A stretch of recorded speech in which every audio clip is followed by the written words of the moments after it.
Sobat Sastra dimanapun kalian berada, selamat datang di Hangat di Gang Nusa Indah, podcast yang kali ini akan membawakan suasana sederhana namun penuh makna sebuah momen istimewa di Lampung Utara. Beberapa waktu lalu, sastrawan senior kita, Sang Paus Sastra Lampung, Isbedi Setiawan ZS, merayakan ulang tahunnya yang ke-67. Bukan di gedung megah, bukan di panggung besar tapi di rumah seorang sahabat lama, Markurius, di Gang Nusa Indah, Kota Alam, Kota Bumi. Acara itu digagas spontan, tak ada rencana besar, tak ada undangan resmi. Tapi justru disitulah hangatnya terasa tawa kecil, obrolan santai, dan rasa persahabatan yang tulus.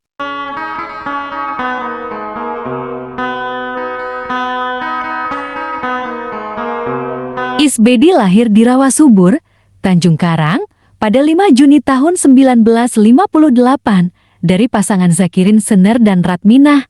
Sejak remaja, tepatnya di kelas 3 SLTA, beliau sudah menapaki jalan yang berbeda meninggalkan kerasnya kehidupan dan memilih dunia seni, puisi dan teater, langkah yang waktu itu mungkin dianggap gila oleh sebagian orang, tapi dari sanalah lahir nama besar yang hari ini kita kenal dan hormati.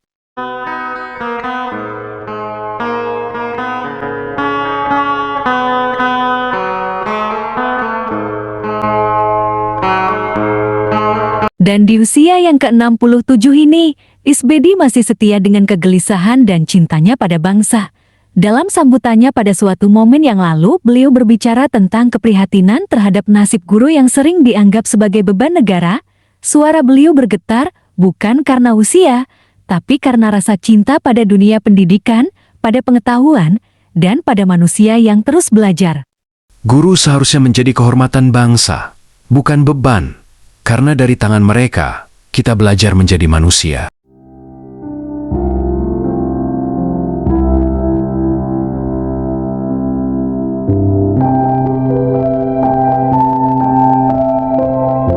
Kata-kata sederhana, tapi menampar kesadaran kita bahwa di balik senyum seorang sastrawan, ada juga suara hati yang peduli pada kehidupan sosial di sekitarnya.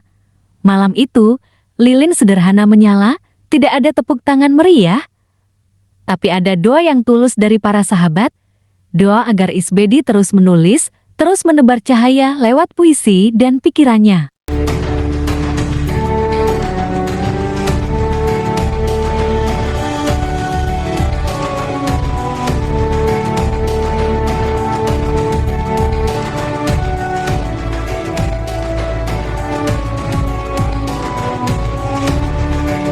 Selamat ulang tahun yang ke-67, Pak Isbedi Setiawan ZS. Terima kasih sudah menjaga api sastra Lampung tetap menyala.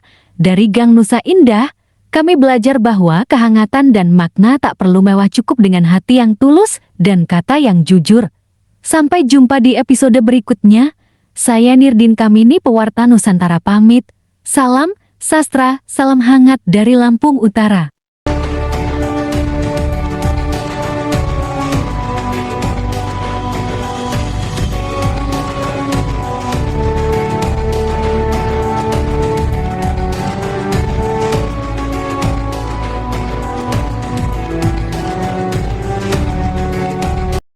Bahwasanya memang ke depan itu pendidikan itu atau guru, fokus kepada guru itu perlu kita pikirkan. Guru menjadi beban negara. Nggak setuju guru kan dibilang beban negara. Seharusnya ada lagi nggak setuju guru sebagai pahlawan tanpa tanda jasa. Seharusnya tidak setuju itu. Iya kan? Kenapa yang lain pahlawan nasional, pahlawan ini kemarin Prabowo menginikan kepada anugerah semua, sampai si Menteri Kebudayaan yang belum jelas apa kebudayaan yang dia bangun sama dia, tiba-tiba dia dapat hadiah anugerah kebudayaan, tokoh kebudayaan loh. Ini keren ini ya. Artinya ada hal-hal yang terjadi di Indonesia ini, ada semacam penyimpangan.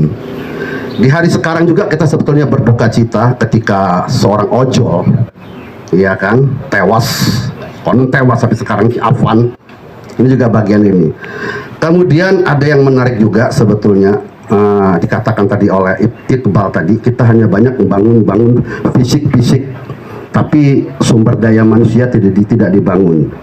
Sebetulnya W.R. Supratman sudah mengingatkan kita dalam lirik lagunya Indonesia Raya, bangunlah, baru bangunlah badannya.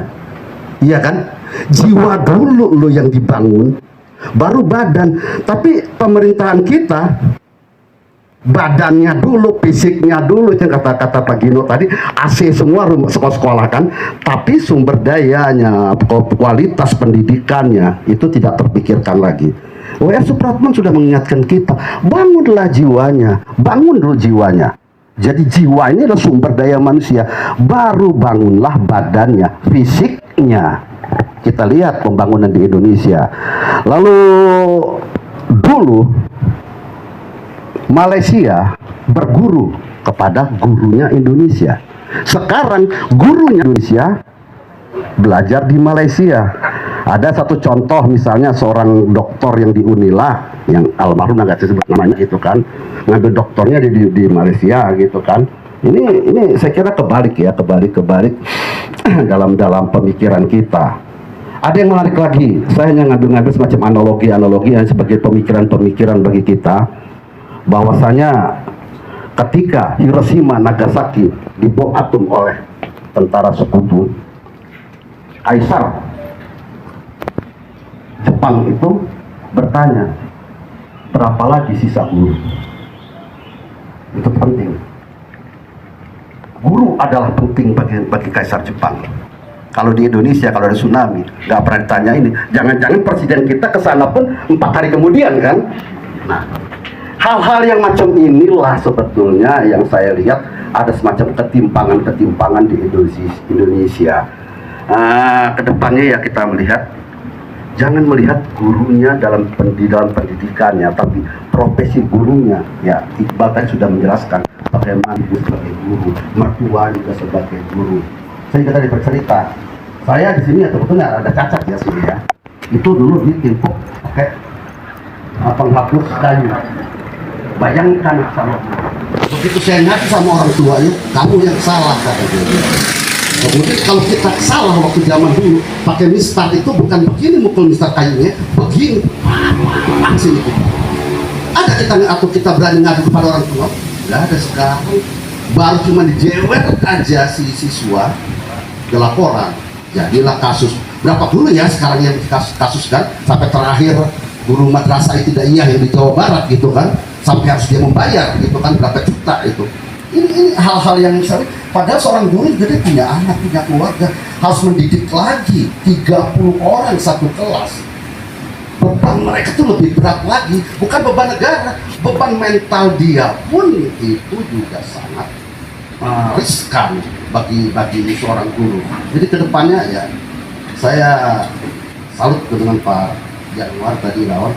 Kalau emang nggak ini, dana komisi siap ini kan. Ini menarik ya, statement ini. Mudah-mudahan ini menjadi sebuah kenyataan. Jangan sampai vokal kuat seperti Noel kemarin, tapi ya. Ini juga nggak bagus ya. Itu aja dari saya, terima kasih. Wassalamualaikum warahmatullahi wabarakatuh. Oke, kita beri aplaus untuk Bang Isbedi. Terima kasih Bang. Selanjutnya untuk adik kita dari BEM U ya. BEM FKIP. Oh, BEM FKIP Unila. Oke, terus silakan. Siapa namanya tadi? Habib. Bukan Ahmad. Bukan Habib. Oh, Amar ya. Silakan Bib. Habib Noel. Baik, terima kasih buat abang-abang sekalian. Sebelumnya, assalamualaikum warahmatullahi wabarakatuh. Di sini saya sebagai perwakilan dari BEM FKIP, yang dimana saya sebagai mahasiswa yang merupakan agen of change atau agen perubahan dalam masyarakat dan segi apapun. Tentunya saya sangat resah dengan narasi yang disampaikan dari Bu Sri Mulyani terkait guru menjadi beban negara. Mau benar atau tidaknya narasi tersebut, ini harus kita kritisi karena kita nggak tahu kedepannya apa yang terjadi dengan bangsa Indonesia. Cuman ada sedikit yang menjadi kekhawatiran saya setelah saya melihat banyaknya perlakuan terhadap guru, terutama kesejahteraan guru yang tidak dipikirkan oleh pemerintah. Sedih. Lalu juga banyak kelakuan dari siswa-siswi yang mulai tidak menghargai sosok guru. Karena kalau kita lihat dari sejarah, notabene saya adalah mahasiswa pendidikan sejarah, jadi kalau melihat ke belakang, benar apa yang dilakukan oleh Jepang ketika dia mengalami keruntuhan setelah kekalahan dari Amerika Serikat, Kaisar Meiji pada saat itu memang benar mengumpulkan guru-guru dan diberangkatkan ke luar negeri untuk membenahi moralitas yang ada di Jepang. Jadi saya harap di sini kita harus mulai dari membenarkan atau meluruskan lagi moralitas yang ada di negara kita ini. Karena banyak siswa yang melawan kepada guru sampai ngajak berantem, itu banyak kasus-kasusnya. Itu sedih, harus kita kritisin ke depannya. Terus kalau kita lihat kurikulum yang ada di Jepang dengan dibandingkan ada di Indonesia ini, perbedaannya sangat jauh.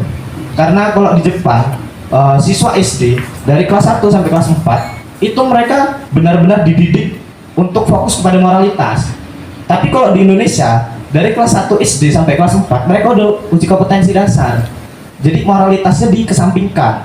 Makanya ketika masuk jenjang SMP atau SMA, watak preman itu masih terbawa, jadi masih berani untuk ngelawan sama guru. Tapi kalau kita bentuk moralitasnya dari kecil, kemungkinan guru-guru ini bakal lebih dihargai dan menghasilkan kualitas pendidikan yang lebih baik lagi. Terus juga kalau kita lihat dari fasilitas, tidak jauh juga, miris bener lihat sekolah-sekolah ini. Bahkan kalau kita lihat efisiensi dari anggaran pendidikan itu banyak ya, kerugian yang didapetin dari pendidikan.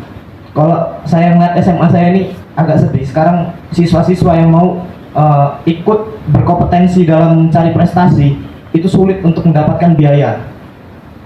Bahkan banyak ekskul atau siswa-siswa yang emang fashion dia untuk membranding diri dia sendiri dalam berprestasi itu terhalang karena tidak adanya biaya. Dan itu juga harus kita kritisin juga. Jadi jangan kita malah santai karena melihat narasi guru menjadi beban negara ini adalah sebuah hoax. Karena sejatinya jantungnya perkembangan negara ini ada di pendidikan. Kalau pendidikan ini nggak ada, hancur.